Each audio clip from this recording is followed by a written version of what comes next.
Hello and welcome to Northside Bound's Draft Extravaganza. My name is Greg Zumak. I'm joined with Todd Johnson, two Cubs writers for Northside Bound, and we're going to be bringing you a ton of draft content here. If you're interested in mock drafts, we're going to do you one better. We've got two 10-round mock drafts, all Cubs picks. Don't get too excited, but we're going to be breaking down each of our options at pick 7, 47, and beyond, all the way to, I believe, 293, Todd. Does that sound about right? Yeah, pert near. Yeah, Right. Well, my that's a goodness. lot of picks. A lot of picks. So, a couple disclaimers here is we may throw out some signability and some conversations about money. None of these figures are from players, agents, any kind of inside information here. This is just best guesses on historical kind of comps. So, don't quote us on anything here. This is more just a thought piece. The second thing is a player we may mention in the seventh may just a team may fall in love with them in the fourth. And so, don't hold us to Yeah, that much. And then the last one is that pick at 7 is going to dictate everything. And so it's very possible that the names that we throw out there may not be available. We'll probably throw out a couple other, hey, if that guy's not here, I'd probably go this route. But with all that said, let's dive into it. Todd, who are you taking at 7? well, I would love to take Cam Collier in the first round, but I don't think he's going to make it to the Cubs. So, but I do think that there are going to be some signability issues with a few teams ahead of the Cubs, and we could see some studs drop to us. And I'm going to go with Brooks Lee, shortstop from Cal Poly, who is a switch hitting 6'2", 205-pound shortstop. Whew. Starting us off with a bang there. I love Brooks Lee. I think that's a dynamite selection if he's there. And Yeah. man, are you throwing him out at third base right away? Or are you letting him play shortstop in the pros? I'm just going to let him play shortstop for now. I mean, you you can never have enough shortstops, but he could play anywhere that you wanted him to. I think he's athletic enough to adjust. That's true. A good reminder for everybody that in 2018 it was pretty widely accepted that Nico Horner wasn't going to be a shortstop, and here he is, Yeah, racking up some defensive run saves in the major league. So kind of depends on that body comp, but no, yeah. I love it. That's a great selection. All right, who do you have? Oh, I can't believe I'm saying this 6 months after I dropped him in mock draft 1.0, but I really do think the teams are getting to kind of galaxy brain a little bit with the Hmm. body projection of Tamar Johnson. And I do believe in the hit tool, and I really don't care that he's a second baseman, maybe third baseman. Yeah, The infield actions are smooth from the clips that I've seen, the video I've seen. His ball transfer is really solid. He's got soft hands. And so, no, I don't think he's a shortstop. But boy, I buy the hit tool, and I buy that the power tool is at least above average. Some people have 60 and 60 grades on those. So 60 hit, 60 power. I believe it. I'd give him a full slot bonus. That's 5.708. And I just say take the guy that falls to you. The Cubs have done that in each of the last 2 years under Dan Kantrovitz. yeah. I don't think Well, we could. Yeah, go ahead. go. I was just gonna say. Well, Ed Howard was kind of widely expected. Like there were some mocks that had him in the 20s. Sounds like he and the Angels and the White Sox almost were options there. Jordan Yeah. Wicks wasn't supposed to be there at 21. So yeah, take Jamar, Now, rock and roll. do you see him being athletic enough to maybe play a center field? That's an interesting question. I lean towards no. Um, yeah, I don't. That's interesting. I hadn't really thought about that. Hmm. I would say he's likely on the dirt, and I think it's second or third base with how smooth the hands are. But I haven't seen him in the outfield, so you never know. Yeah, I Interesting mean, option. we can't go wrong with either one of those picks. No, All right. dynamite So, selection. yeah, what we're going to do is we're going to snake this. So, I made the first pick in the first round, and Greg will start off the second round with his second round selection. Yep, it's I'm gonna go with Drew Thorpe. So he is a right-handed pitcher out of just like Brooks Lee, Cal Poly. I really do like the profile. Actually, I'm just bringing up Mhm. some stuff on Thorpe right now. He's not a high velocity guy, but teams do generally think there's a little bit more in the tank. And so he's about 92, 93, 91, 93 with the sinker. He's got a four seam that I think is really good. And he's a big control guy. Like, and I don't think we should overstate that too. When the Cubs have brought in Carter Hawkins, there's there's a Cleveland type of model in the way that their pitchers throw. And Mhm. it's these low 90s guys with really good control and usually a nice off speed pitcher too. And then there's a thought that they're going to expand their velocity a little bit, Mhm. right? And so, no, I don't think we should expect Shane Bieber, but I really do like Brady Thorpe for just a slight undercut at 47. And so I'm going to say that he's going to get 1.5 off Hmm. of the 1.66 uh, slot bonus at 47. So I'm going Drew Thorpe. Well, that's a good pick. Yeah, you can't go wrong with him. I don't think if he's available and willing to sign for that price. Yep. Uh, Who you I'm got? gonna go with an overslot with Tucker Toman, who is a right now he's a third baseman, switch hitter, offensive oriented infielder. Um, he can hit the ball all over the field, um, and right now he's committed to LSU. But I think the Cubs can sway that with $2 to $2.25 million. I think could change his mind to come play baseball with the Chicago Cubs. And he's a pretty good sized kid too.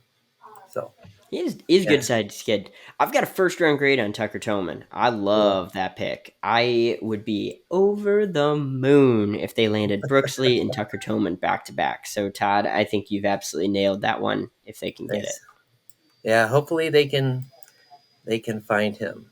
All right, next we go to all the way to 86.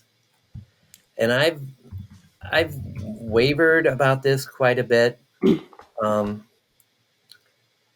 but I kind of want to see them get Marcus Johnson from Duke, who is a 6'6" pitcher, but he's also extremely athletic.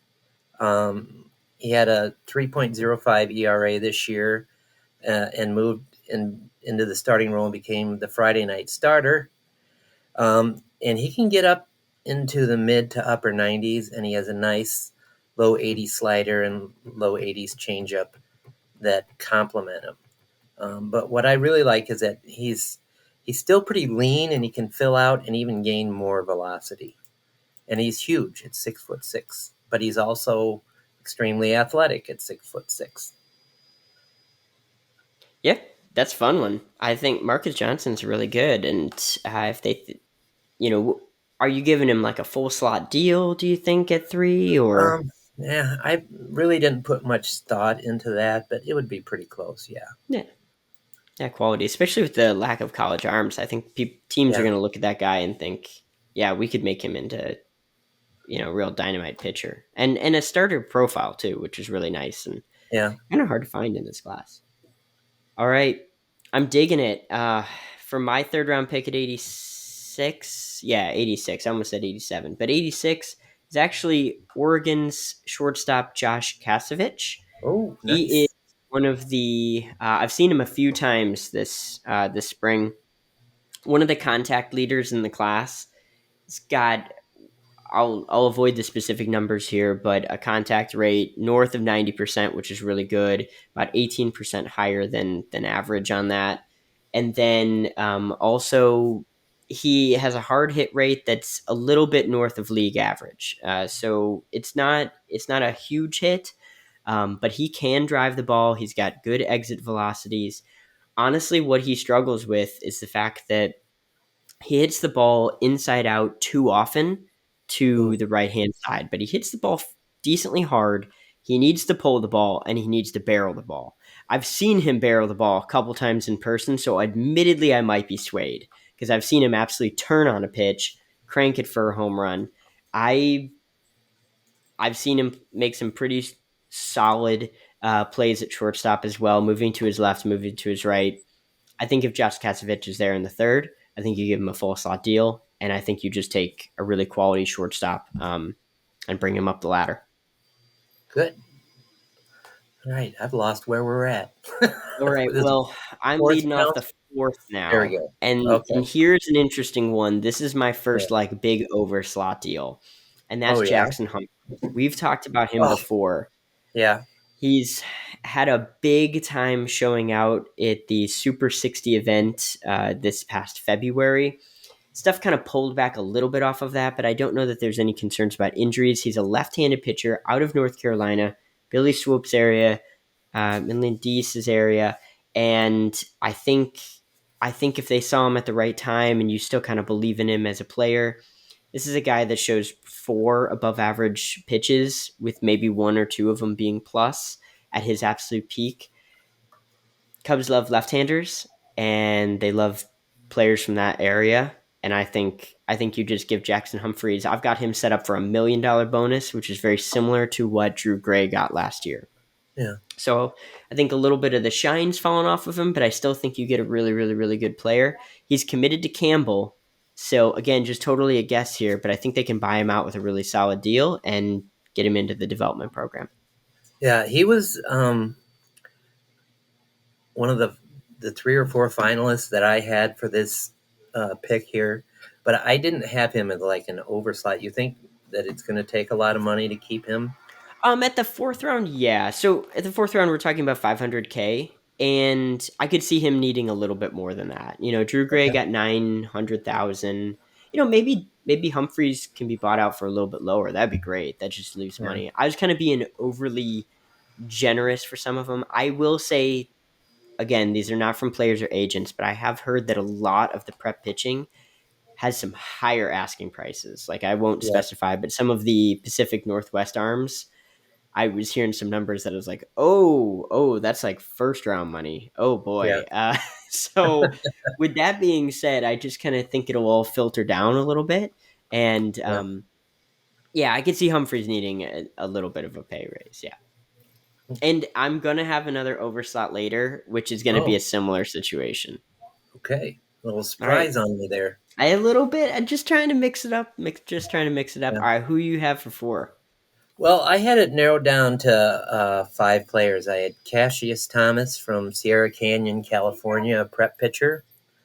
I had Max Martin, a prep shortstop from New Jersey. I had Humphreys.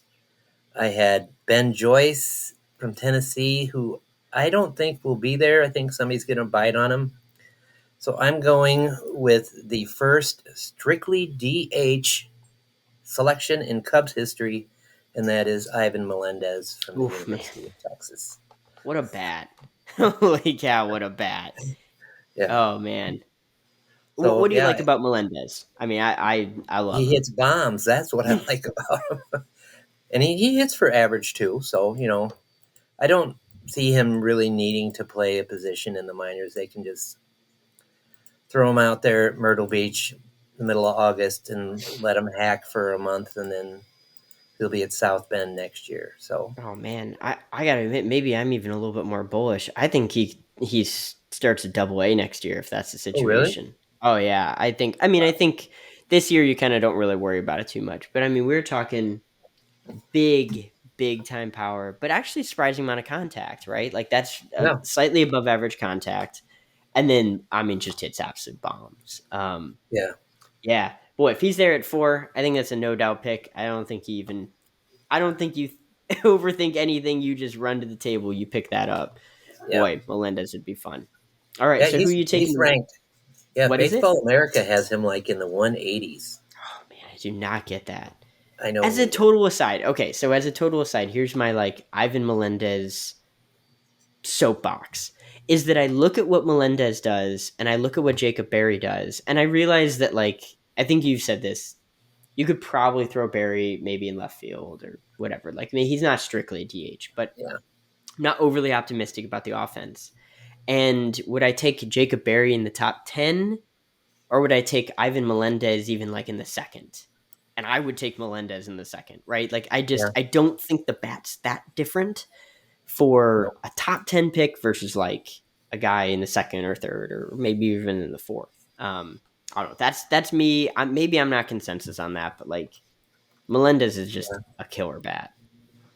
So good. Okay. All Well, right. this is where the draft turns for me because I am going to go oh, with a senior sign for my fifth round pick. All right. Don't take And mine. Who you got? Who you got? he is from the University of Connecticut. Oh no. Is it yours? Is it Austin Peterson? It is Austin It's my Peterson. fifth round too. Yeah, I don't know how much he would sign for, but I mean, he's a senior. He doesn't have much leverage, but I really like him. He misses a lot of bats, great command, great Yeah, control, and his slider is just, he's it's a wicked. plus plus pitch. It's a Mm-hmm. plus plus pitch. And, he's bounced around, started out at Purdue and then went to Wabash in Mount Carmel, Illinois, and then he's been at Connecticut for 2 years. But yeah, he would be my senior sign there for the fifth round pick. I Yeah, I don't know. man, I'm with you 100%. That literally was my fifth Yeah, round pick, so maybe we don't need to belabor this too much. no. And I again have no idea what he would sign for. I think he's going to be a priority senior sign, so I Yeah. was guessing like 175. Yeah. Um, but just like something where teams look at that guy and he's starting right now. Maybe he's a reliever, but maybe just run him out there kind of early and just see what he can do. Because I mean, that slider is wicked. I'm trying to find some stuff on that, but Yeah. I have it's a got video some of it. yeah, it's got some sweep to it, and I think it's really really good. So I'm with you. We've got NSB consensus. Austin Peterson to the Cubs in the fifth. All Let's go. right. So that was mine. I am going to. I think I've got the sixth then, Yep. and I am actually going to take a catcher, and I'm going to take Silas Arduin. He has some really good catch and throw skills. He's actually got some surprising data in the fact that his contact and his hard hit, his max exit velos are pretty solid. This is a guy that I have the Cubs taking multiple catchers in the top 10. I think this is a really good college catching class. And hey, it'd be great if you could lead off with like a Parada. But if you can't do that, I think there's a whole heap of players in that like second tier. And this is probably about the third tier that are still really, really good. Yeah. I view one of the next few catchers that I'm going to be taking as guys that, are real legitimate pro prospects. Um, maybe take a little bit of a haircut here, but I like it, and I think the Cubs go that route. Nice. How about Okay. you? I'm going to go with a strictly senior sign here. And that's for a low dollar value, maybe $50,000, so that we could sign Tucker Toman. And that's Daniel Workington from Eastern Michigan, who is a pretty big kid at 6'2", 6'3", 215 pounds. This year he hit 291 with 15 bombs and 41 RBIs as a Hmm. second baseman. And he probably could move around the diamond a little bit. I don't know if his arm's strong enough for third, but he's a big enough kid that he could play some first base and get some pro coaching and develop his body a little bit more. So it's just strictly money grab, but there's some talent there. There's some talent there. No, I totally like it, and I'm Yeah. actually going to be going in a similar route here. And let's see, am I next? Yeah, I'd be next, right? Yeah. You went, Okay, all you right, would be, yeah, you do six and then seven, okay. right? I am going to take Ben Metzinger. Oh, Um, as well. So I'm going to be going Ben Metzinger. He is a more of like a utility profile, but he's got really good hard hit data. He's got good contact. Another senior sign. I think you can get him for a big discount on that. I mean, I'm just guessing like 50 to 25,000, something like yeah. that. and a guy that just hits the ball really well. Doesn't have a ton of leverage as far as like signability, of course, which I know we're just casually throwing out, but um, I think that he's a really good option down there and somebody that does save some money for some fun picks after that. Yeah. All Okay. right. Let's see here. In the seventh round, we have a redraft by the Chicago Cubs. They select Hunter Pattison from Central Florida, who has been a stud. The Cubs drafted him in the 35th round in 2019. He's now 22 and 6'4" and 190 pounds, and he posted a 1.82 ERA this spring, and so he's Oh, something to like there. Big lefty. you gotta love it, man. Okay, that's a deep cut. I like that. I like that. All right, I'm gonna go with another signing, and I'm gonna echo a little bit of the Cubs' success with Riley Martin last year, and that's Yeah, taking somebody from outside the D1 profile. I'm actually going to go with Simpson College's Brady Held. He's a right-handed pitcher. Simpson College is a D3 program, and he was one of the leaders in D3 in K per nine. It was like yeah. over 15, which is pretty Wow. similar to like Riley Martin, where he had a really ridiculous K per nine last year. Yeah, Only 14 walks and 48 innings pitched. He's right-handed pitcher. Um, I know he's got some scouts' attention. Might be with the White Sox, but I will just say that the Cubs are also, I'll just guess that they're in on him as well. And I think he's from Indianola, Iowa, and I think he is an option. Teams pop him and give him a chance. yeah. I was looking at some statistics yesterday of some D2 players Hmm. and trying to find, someone that had a nice K rate and that I could find some video on. But it's kind of hard to, you know, It is. do a deep dive on D2 and D3 players. Let alone the I don't know if they're still called the NAIA classification. Yeah, So it's there's pitchers out there that can throw. You just got to find them. just got to find him. No, I mean, Yeah, it's totally true. I think that that's a really, really good point. And, yeah, um, we've seen now the successes where the Cubs have taken Riley Martin now, and he got like a $1,000 signing bonus, and there was a lot made of that. It's certainly not like a surprise. I yeah, think that everybody was very on board with that decision, and I've talked about Riley Martin, and we've got a piece out there on Northside Bound about it, but we don't dwell too much on that. But yeah, the Cubs took a guy that, yeah, he wasn't in a heralded program, though Quincy is probably underrated. But they took yeah, a guy and they said, yeah, he's got like a really good pitch, but we can make a few things better. And I just view guys like Brady Held and some of these other kind of prospects where get him in the pitch lab and see what you can do. And if you're yeah, saving cash and then using that money elsewhere, I think you get something really, really good out of it. yeah. So, It's a yeah, I win-win. like it. It is a definite win-win. I think All so right, too. All we're in the right. eighth. We're in the eighth round already. We are Holy in the crap! round. Yes. Yes, we are. All right, start her off. Okay. With the next pick, are we in the ninth round actually? Eighth. Okay. All right. I might have switched up some of my players here. Okay. That's The okay. next pick I have here is actually a right-handed pitcher out of Hanover in Virginia, Seth Keller. He is Hmm. a high school player. Seth Keller is really, really interesting in the sense that he was or is still kind of like a two-way guy, but I think his future's on the mound, and I would say most people generally agree with that. He reminds me a lot of a player that the Cubs were interested in, that the Pirates actually took.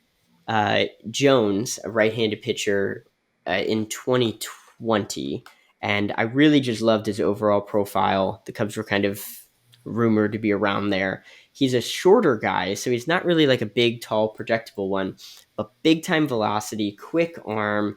He's got explosive delivery, and I think if you look at it, it doesn't look super refined, but he's incredibly athletic guy.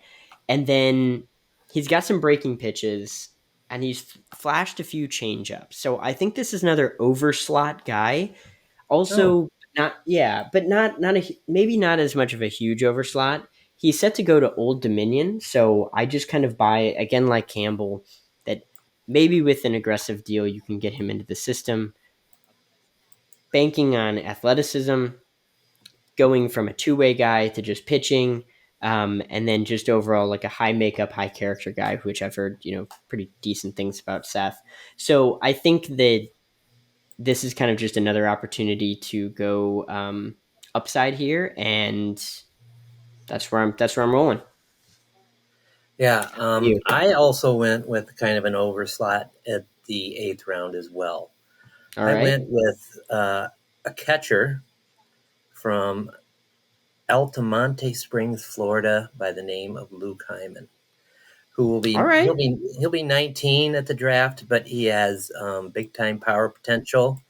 He's 6'3", 205 pounds. Bats from the right side, and I don't know if he's going to stick at catcher because he does need uh, some work behind the plate. But the arm Hmm. strength is definitely there. He's committed to the University of Florida. And I'm curious if he's got a big arm, if he could fit in right field or left field. Definitely not center, but he could fit. You could plug him in someplace else. I think with a little bit of instruction.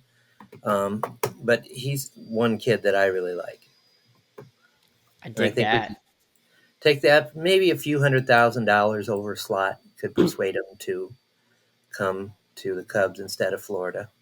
Yeah, that's a fun one. All Yeah. right, so let's do a quick recap with where we are here. I have been Tamar Johnson, Drew Thorpe, Josh Katsevich, Jackson Humphreys, Austin Peterson, like you, Silas Ardwan, Ben Metzinger, Seth Keller, or actually, I think it went Brady Howell and then Seth Keller. And so that's 9 for me. And so I've got one pick left. What? Oh, Let's do a run through of your players. Who do you have right now?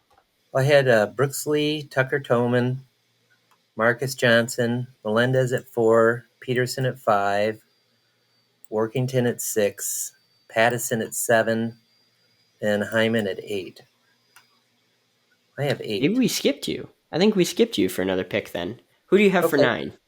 9, I have Andrew Walters from the University of Miami. Okay. He's their Nice. closer.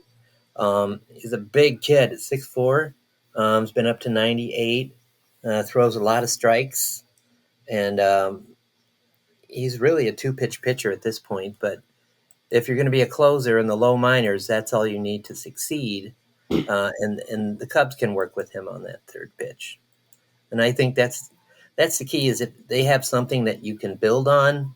Walters definitely has that. He has that big frame to come out of the bullpen and to just you know become like a bulldozer at the back end of the pin. So I really Yeah, like him a lot.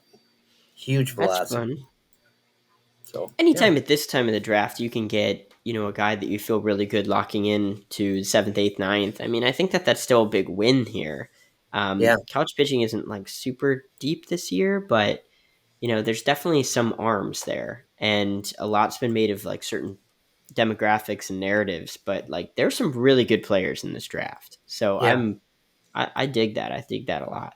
yeah. All right. What do you have for your 10th and final pick? Okay, this is actually a player I saw this weekend, and it is Caleb Ricketts. Don't be too scared off by the I name, Cubs fans. I think I he's a know, I really, know that really name. good player.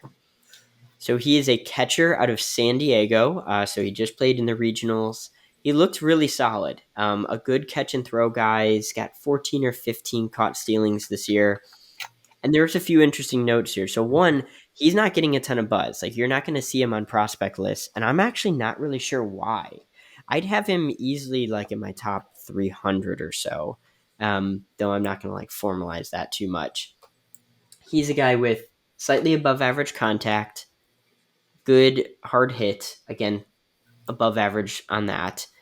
I wouldn't say he barrels the ball too well on it, but I'm actually not too concerned about that because reaching out to some players or some coaches in that talk about instruction, there's whether somebody needs to actually barrel the ball in college is really split on which kind of program. Like some programs, it's really beneficial. Just hit the ball on the ground hard, and you're likely going to get on base. You start elevating the ball, people can catch fly balls at the wall.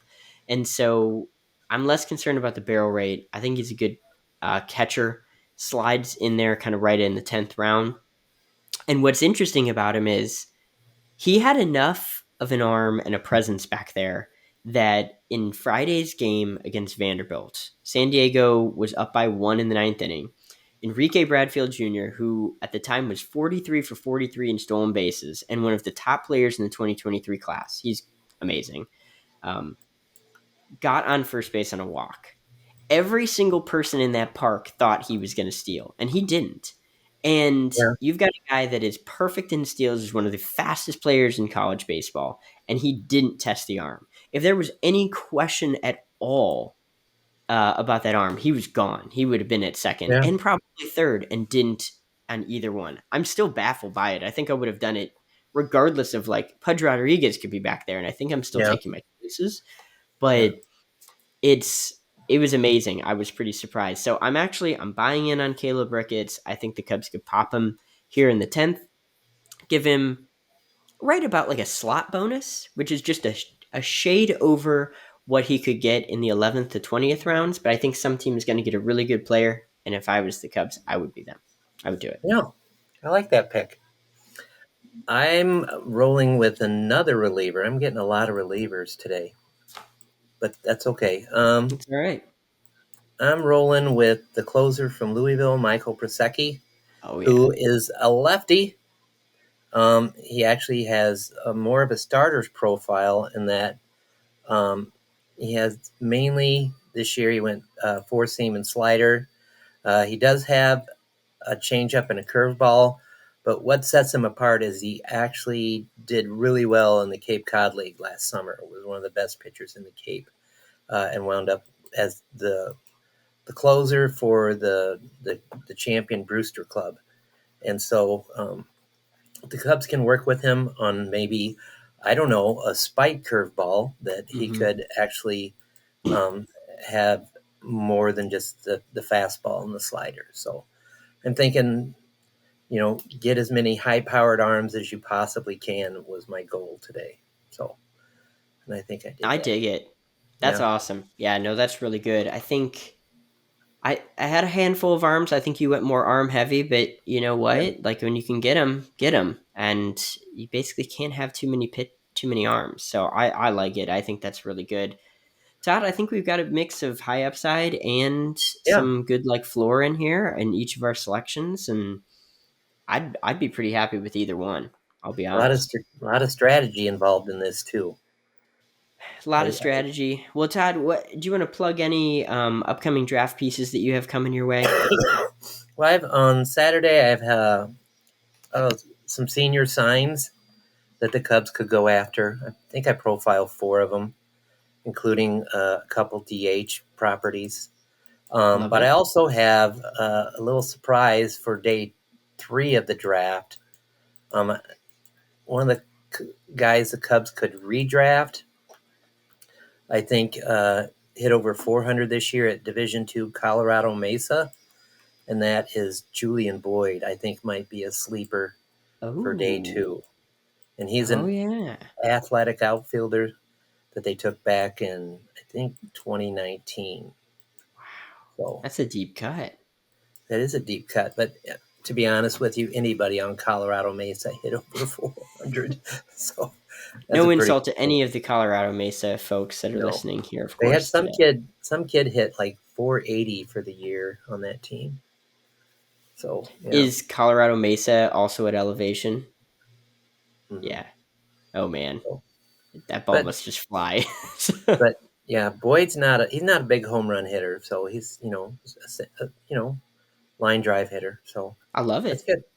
That's Yeah. cool. Awesome. Do you have any Well, yeah. So things? we'll have our draft primer out, which is just a really quick overview on what are the Cubs selections, what are the bonus pools attached to them. where you can watch the Mhm. game. Also, we're going to be doing some kind of a draft show with the Yeah, NSB guys, and so I think we'll have some more details to follow on that.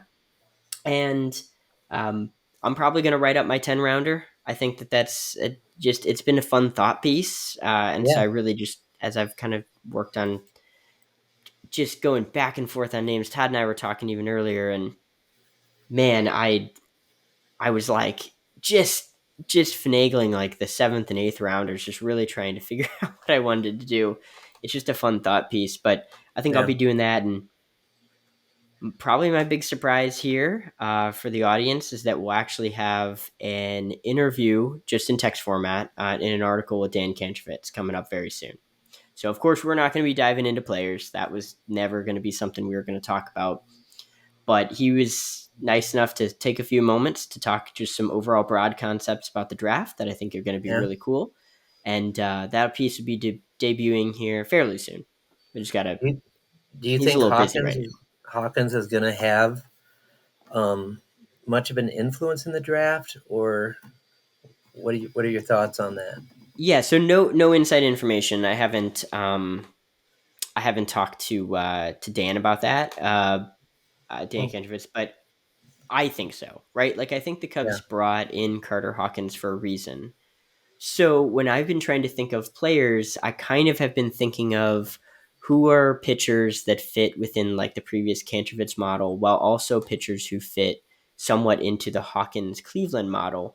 And Drew Thorpe happened to fit that role, which is somewhat projectable players while also having really good control and some decent stuff too. Like that's always what you want, right? Like that. I know yeah, that it kind of glosses over stuff. I think it'll have some consideration on their targets, but I don't think a player is going to get thrown out because he doesn't fit Cleveland's model. I guess that's the best way I could put that. And so I have Thorpe that fits within that. You could probably argue that Jackson Humphreys fits within that Cleveland model in both. And then I kind of am banking on Seth Keller, who you know, is more of an explosive athlete, and I can't say he would necessarily fit Cleveland's model, but maybe. Um, and so, yeah, just kind of like a mix, I think. Another good, smart guy in the room, a smart person in the room, I should say. That'd be more yeah. appropriate. So, Oh, that'll be fun when that comes out. yeah, he's a little busy right now, so we have to kind of finalize some things, but yeah, it was a really good interview, and really looking forward to debuting that here fairly soon. Okay. All All right, right. so Well, we've got a lot of this is stuff a lot of coming. fun. Todd, this was great. I love Yeah. it. We were able to throw out 19 different names, 19 because we both took Austin Peterson, but a really good set of mock drafts. And I think this is going to be a lot of fun. We got a lot of content coming up at Northside Bound here coming up. It's going Yep. to be a really fun end of the draft cycle, and then we're going to prime up right into the next one. So, Todd, All right. it was a pleasure. We'll talk Great. draft next A lot of time. fun. All All right. right. Bye.